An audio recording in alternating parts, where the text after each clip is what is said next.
Take a diesel bath. Join us on the journey as we take care of a little work, reflect and compare our 2 tow trucks over the past 3 years. We've had this thing right at 6 months and 15,000 miles, so I owe you guys a little bit of a truck update. We get some family time in to celebrate our upcoming grandbaby. And then we get a chance to try out a couple of new toys. It's probably cheap insurance.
At just shy of 15,000 miles, we're at 3% fuel filter life, 44% oil, which I never pay attention to, but the fuel filter, we're not having any issues, no loss of power, so we'll see what they look like when we get them out.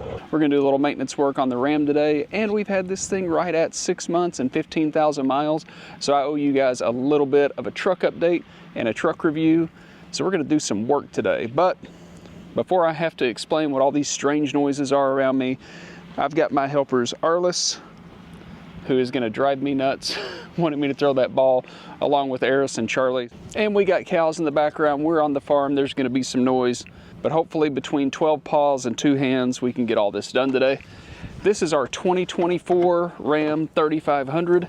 It has the 6.7 liter high output diesel, along with the ASIN heavy duty automatic transmission and the 410 rear end. Suffice to say, this thing is an absolute beast. Yep, everything looks like it's in order in here. One thing I've had some questions on is oil consumption. If you guys remember the last service I did, which was the first oil change, I did at 6,000 miles. I sent a sample off to Blackstone Labs and they told me to run at 8,000 miles and test it again. So we've ran about 8,400 miles on this one. And a lot of people ask me, do you use any oil between changes? And even though it's very, very dirty oil, we're literally at the same level we had when I filled it up 8,000 miles ago. So that's pretty awesome. A lot of times the older diesels did use a little bit of oil between services, so it wouldn't be completely out of the question. Another thing people ask me about is what kind of oil am I using? I know that a lot of people are changing viscosities and stuff like that. Our truck calls for 1030 under normal conditions, so that's where we're going to run. And we're running the Rotella T6 full synthetic, which is supposed to be very good oil. So we're going to change the oil, change the air filter, change the fuel filters, and of course send one more sample off to Blackstone, see how this oil did for us. And of course we have the unsung hero of working on these big trucks, and that's my little step ladder I use for absolutely everything. Swap this air filter out. Man, that air filter looks massive. A lot of you recommended to go to Gino's Garage online to order all my parts. Last time I went to a dealer to get the oil filter and it was just nearly $30. Gino's had a package deal, air filter, oil filter, and both fuel filters for right at 200 bucks. And then another 70 bucks for the oil from Amazon. I just ordered it again. And of course, just like last time, one of the bottles leaked in transit. Someday I'll learn my lesson. Yuck. Gross. All right. 034051AB. Perfect.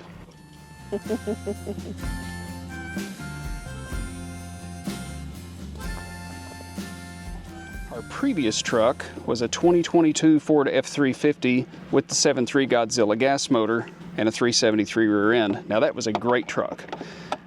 The only reason we traded it is because it was at 100,000 miles and we wanted to get back under warranty. But I wanted to get into the diesel world because we talked about maybe buying a bigger rig. We mentioned that before.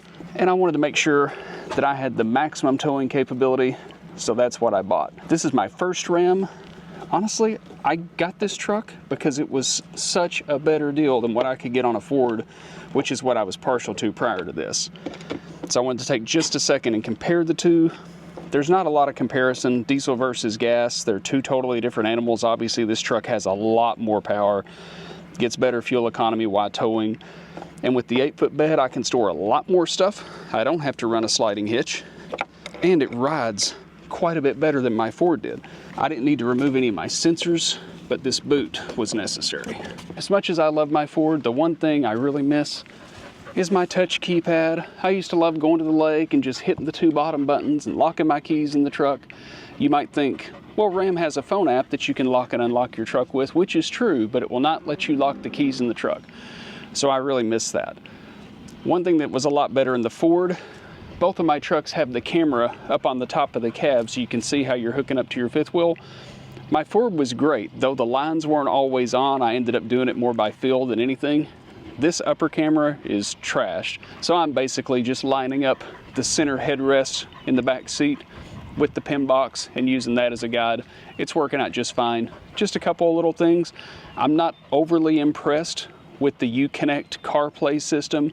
It's clunky, it's funky, but then again, it was on my Ford and the Ford before that and the Ford before that. So I think everybody's just kind of having trouble figuring out how to make this CarPlay system really, really effective.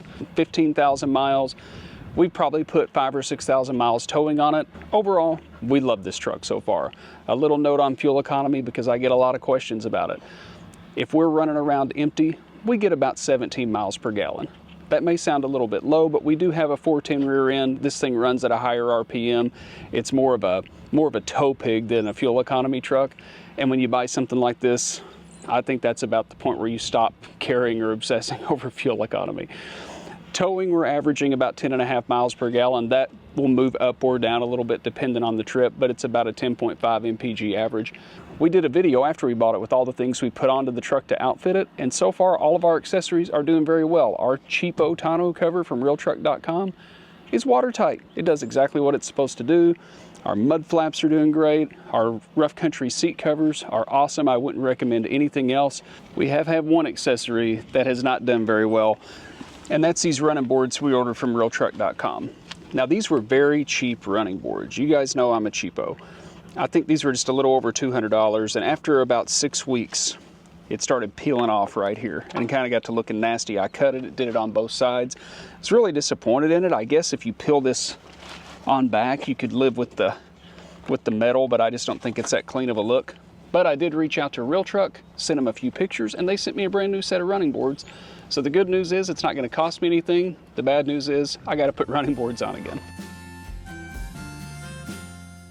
And while that's all well and good, I probably wouldn't recommend buying these particular running boards again. They don't look quite as nice as they did online, and I really wish I would have went with more of a tubular running board style, something a little meaner, a little grittier.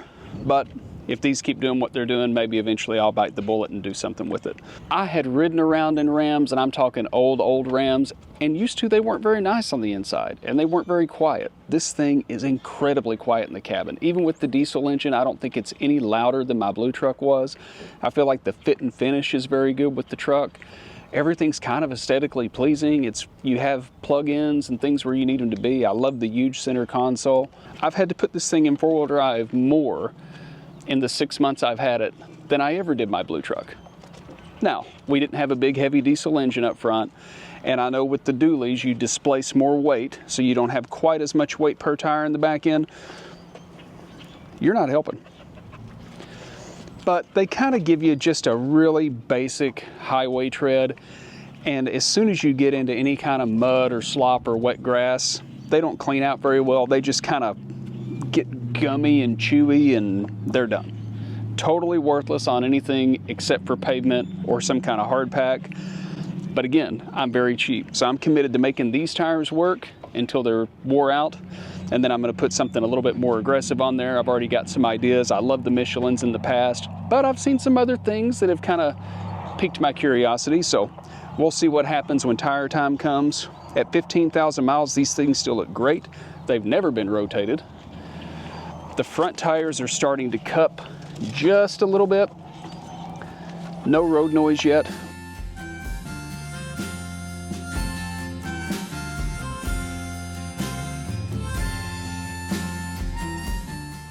What I don't like is that they put this fuel filter housing right here under the axle. So basically, no matter how I do this, I'm going to get fuel everywhere.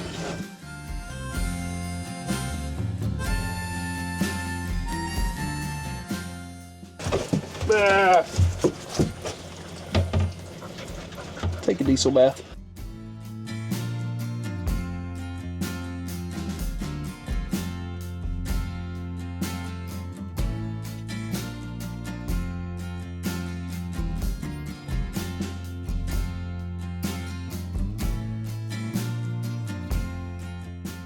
The engine fuel filter is way down here. I'm not quite sure how I'm supposed to get a socket on it, but we're going to try. How can I get it out of here? Maybe this way? We definitely got to find a better way to put it back in. Now that one doesn't look so bad. Now that we've changed both the fuel filters, we got to prime the system, so I should just be able to click this on, and it should cycle through. Didn't even have a hard time starting. Let's crawl under there and check for leaks.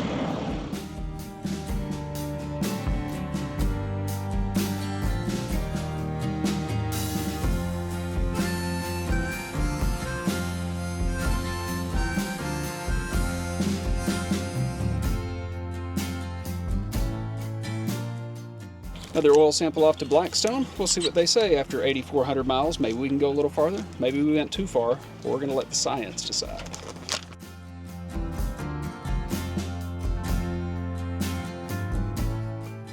These little tools, I'll put an Amazon link in the description. This was recommended to me early on when I got my Ram. This thing has been worth every penny. Oil plugs in, just need to fill her up, give her a little check. So all told, this cost me right around $270 for oil filter, air filter, 2 new fuel filters. I probably could have pushed the air filter a little longer. It was dirty, but not that dirty. But hey, diesels like to breathe and it's cheap maintenance. But still, compared to paying somebody to do it, I like my way a little better.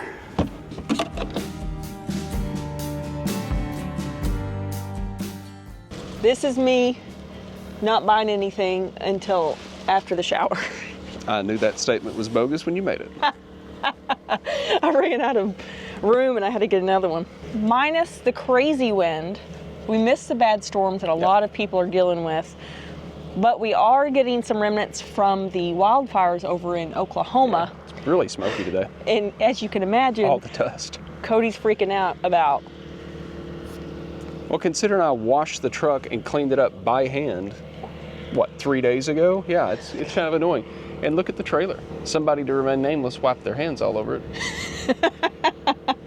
Isaac. Everything's nasty again. This isn't all mine.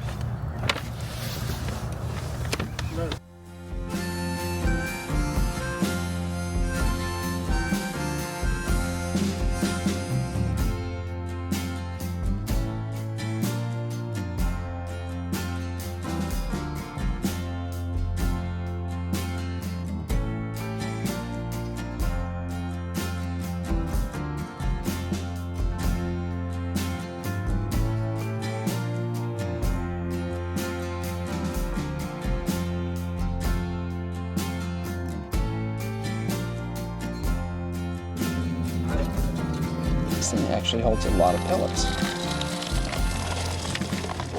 We're smoking cheese. We've been wanting to do that for a long time because we love smoked cheese. I've never tried it on the Traeger. It always just kind of freaked me out a little bit and I figured I'd do it wrong. We were talking to our friends in Mississippi who smoke cheese and do a really good job with it, and they told me to get one of these pellet tubes and you just fill it full with the same pellets you'd use in your Traeger. I guess you could use wood chips too, and you light it and get the smoke going. They cold smoke it anywhere from 1 to 3 hours. I think they do theirs a lot, and it was really strong smoke, which was good, but we're gonna try it just a little lower and see how we like it. I think we're gonna try 1 hour on this one. Okay. And we're only gonna do, we only bought 2 blocks. I mean, really we could do a lot more, but I kind of bought these to waste because I'm convinced somehow this is gonna get messed up. So we're just gonna let this run in here, and luckily it's windy. It's actually a good thing right now. We're just gonna let it go until the flame burns off. We've already got our cheese. We got sharp cheddar and extra sharp cheddar, and we've got them cut into blocks. So once this burns down and the fire gets off of it, we're just gonna set them right on the grill racks. I'm gonna let them sit on there an hour, maybe an hour and a half the first time, and then we'll let them sweat and we'll eat them. And we'll let you guys know how it works out. I think it's gonna be cool enough tonight that we can just leave them out on the grill all night and let them do their sweating and taste them in the morning. This tube wasn't very expensive. It was like $20, and really you could put it in anything. Any kind of box of any sort, you could do it. I made an error, and I apologize for the generator noise, but it's been super hazy here today, and we've got very little solar, so having to top the batteries off. I checked this thing out, and the grill got really hot, and I thought there's no way we're gonna be able to smoke cheese on this. The grates beside this pellet thing are 170 degrees. That thing in itself is over 600.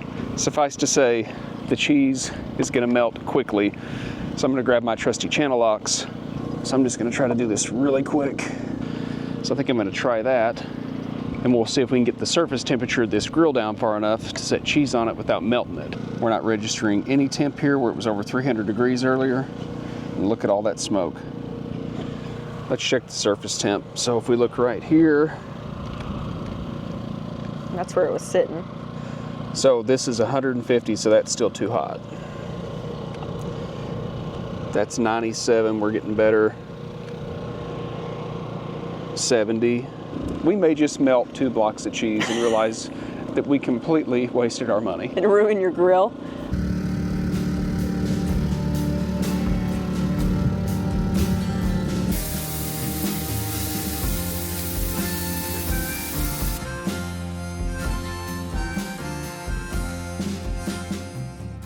I've had a few people reach out and ask me, do we use any kind of dash camera or anything like that when we travel? We never have, but I talked to a guy in a campground here a while back that had one, and it ended up coming in really handy for him. It's probably cheap insurance. I don't know anything about dash cams, but we do have our Garmin RV GPS that we love so much. It's been so good to us. And the one thing that I noticed going through the reviews that people kind of complained about with the Garmin is that it only comes with this one little mounting thing, and it's a stick-on, and you kind of only get one chance to mount it. So people suggested buying the universal suction cup mount so that you can move it around, and I thought, I'm not gonna know if I like the angle until I try it out, so I bought the universal mount. And then you need a high endurance SD card that can kind of take the heat and the changing temperatures and stuff like that. So this was not a cheap endeavor. The dash cam mini was 129 bucks on Amazon, and then the little suction cup mount ran me another 25, and a SanDisk high endurance 256 gig chip set me back another 22 bucks. So this is right about a $200 project. So in theory we should be able to go here. So I've got incident detection at high sensitivity, so anytime we have a hard brake or something bumps into the truck or anything like that, it's going to let us know. Voice commands are turned on, so I believe we can tell it to start recording. So we can say, okay, dash cam, start recording, stop recording. So hopefully we never need this for its intended purpose, and we'll just get some cool driving shots for you guys. But in the event we're ever in an incident, this might keep us out of trouble in court. Who knows? I'll keep you guys posted. We'll get some sample video. We'll get this thing fine-tuned and give you a little bit of feedback. And now I got to go finish setting up everything else because today's travel day and we got to go.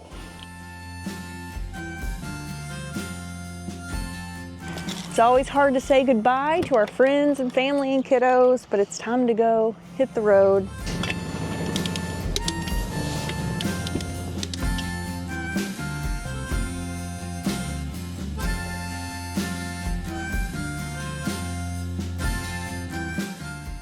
I think I wiped off about 6 inches of ash or something, dirt, ash off of our counters. Crazy, man. And our furniture. I've got some major cleanup I need to do. We got some cleanup on the outside to do, and I got up to check the roof just to make sure no limbs or sticks or anything on it. It's just yellow. Turn right on US 71.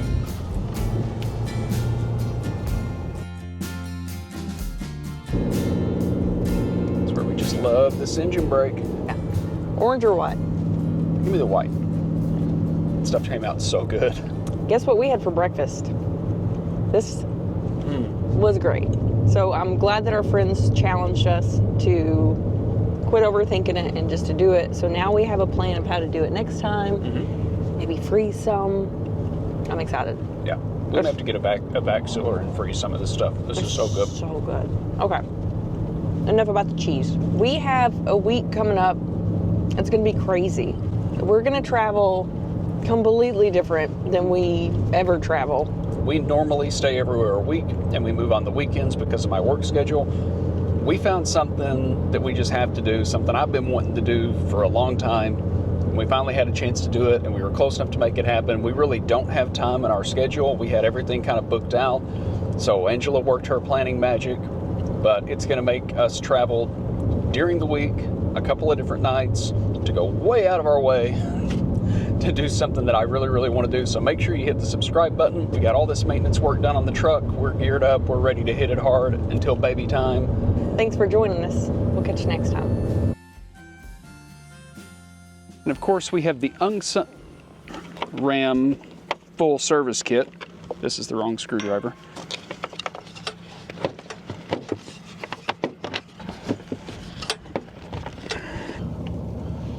Did not mean to start the truck. Goodness, it's a lot of cable, whatever you call that. Lost my instructions. Oh, something turned red. And you're just gonna have to cut on this. Y-phone failed.